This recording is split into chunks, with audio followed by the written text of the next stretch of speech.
and president of B&R Computers. Today we're having a webinar on FTC and IRS requirements, and this pertains to financial industries or bookkeepers, financial industries, tax professionals, and basically anyone that deals with the financial aspect of businesses. This could pertain to you. So the topic of today is what happens after a breach. So in regards to the IRS notification requirements and client communication. So we've got six slides here coming up on different topics and how to properly handle a breach. So the 72-hour clock. So the moment that you discover that a breach happens, the clock starts ticking. The FTC is the one that requires a 72-hour notification window. So how it goes is hour zero is when you discover the breach and you document the date and time immediately. So this is your legal start time for all notification deadlines. So as soon as you notice that a breach has happened or suspect that something suspicious has happened, you have to document it, and that is when your clock starts ticking. Within the first hour, you've got to contain and assess the situation. So you disconnect any affected systems from the internet or from the network, and then you identify what data was accessed, and you do not delete any evidence. You'll need it.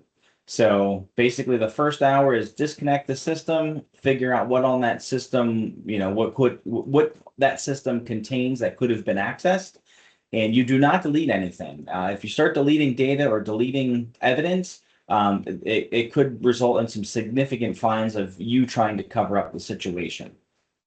Within the first 24 hours, you have to notify your IT team. So if you use a managed IT provider, whether it's someone external or even if it's an internal IT team, they must be engaged immediately to assess the scope and begin recovery. So within the first hour, you got to contain the system, and then within 24 hours, you've got to bring in the IT team or company or department to start doing their work. And then within hour 72, you've got to notify the FTC and let them know what happened. So you must notify the FTC within 72 hours if 500 or more individuals are affected. State laws may require faster action. So if you suspect that over 500 individuals were affected, if you've got tax documents on a computer and there's 1,000 different tax documents for 1,000 different clients, then within 72 hours, you've got to notify the FTC. If even if it's not a system that's got stuff saved, if it's a system that you access QuickBooks Online or other bookkeeping software, other financial software, it could be considered part of the 72-hour notification, because if somebody gains access to that system and can then gain access to the online account that contains the information, it's still considered part of that 500 plus individual breach. Now, state laws could require notification to be faster. Some states require within 24 hours or 48 hours. So you have to know what your state law requires versus the FTC, and then whichever is the shortest amount of time is the one that you want to go by. And then ongoing, so now you've got the IRS and client notices. So you've got to let the IRS know of the breach, and then clients must be notified as well. And then you've got to document every step because you'll need this paper trail. So when a breach happens, there is no deleting data, but there is documenting everything so that you've got all the information needed so that, as this progresses and goes along, you'll have all the evidence that you need. So who you must notify, there are 4 parties with different deadlines, but they're all required. So the IRS, you've got to let them know that this situation happened as soon as possible. So contact the IRS stakeholder liaison for your state, so whoever that may be in your state, and report via the IRS identity theft portal. Your EFIN may be flagged pending investigation. So when there's a breach and you've got to let the IRS know, there's the steps to take. And you may not be able to file any tax information or taxes for clients pending the investigation, and the outcome. And then you've also got to notify your clients. So promptly, your state laws vary. So each state is different on the timeline, but letting your clients know that something has happened as soon as possible is the proper thing to do. They'll appreciate the early notification. And then, once you know what happened and the scope of things, let them know, give them an update. So most states require written notification within 30 to 60 days. Notification must include what happened, what data was accessed, and what you're doing to fix it. And then the next one is the FTC. So within 72 hours, you've got to let the FTC know if over 500 or more individuals were affected.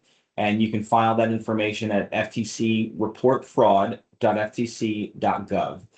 Smaller breaches may still require state level notification. So federally, the FTC requires if it's over 500 individuals could be affected. But if not, states may require if it's under.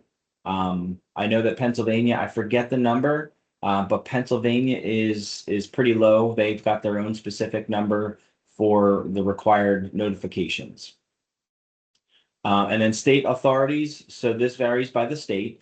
Many states require notification to the state attorney general when client data is breached. Pennsylvania, New Jersey, and most other states have specific notification laws.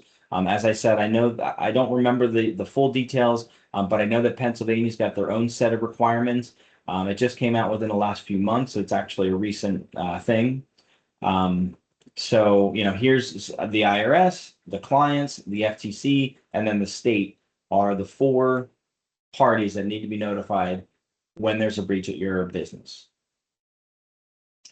So client communications, this is what to say, what not to say, and how to say it. So obviously there's things that you don't want to divulge and let people know. But then there's also things that you got to say, but you got to say it properly. So the notice must include what happened and when you discovered it, what type of data was accessed or exposed, what you have done to contain the breach, what steps clients should take to protect themselves, a dedicated contact for client questions, whether credit monitoring is now being offered, and then regulatory contacts for the IRS, FTC, and the state attorney general. So, if your client's information, their social security number, their name, their address, all of their information, if that was exposed, a lot of times credit monitoring is something that you've got to now offer them.